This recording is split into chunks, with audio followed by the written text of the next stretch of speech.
Art from வேஸ்ட்டில் இப்போ மறுபடியும் waste cloth வச்சு இந்த மாதிரி ஒரு கீ செயின் ரெடி பண்ணியிருக்கேன். இந்த கீ செயின் எப்படி இருக்குன்னு சொல்லுங்கள்.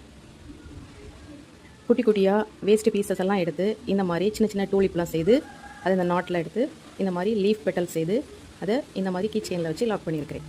ஸோ இந்த கீ செயின் எப்படி இருக்குதுன்னு கமெண்ட்டில் சொல்லுங்கள். அடுத்து ஒரு கீ செயின். இந்த கீ செயின் எப்படி இருக்குது? ஸோ எந்த பீசஸுமே வேஸ்ட் பண்ணாமல் அதை நம்ம திரும்ப ரீயூஸ் பண்ணோன்னா அது ரொம்பவே நல்லாயிருக்கு. ரொம்ப பியூட்டிஃபுல்லான குட்டி குட்டி பெட்டல்ஸ் வச்ச டூலிப் கிளாத். ஸோ இந்த மாதிரி எந்த கிளாத்தையுமே வேஸ்ட் பண்ணாமல் இது மாதிரி யூஸ்ஃபுல்லாக செய்து நீங்களும் அதை வந்து யூஸ்ஃபுல்லாக்கிக்கலாம். ஸோ சூப்பரான கீச்செயின் ரெடி ஆகிடுச்சு. ஸோ இந்த கீச்செயின் எப்படி இருக்குன்னு கமெண்ட்டில் சொல்லுங்கள். இது மாதிரி கீச்செயின் வேணும்னா டிஎம் பண்ணுங்கள். இது செய்கிறது எப்படின்னு தெரியணும்னா லிங்க் கமெண்ட் பண்ணுங்கள்.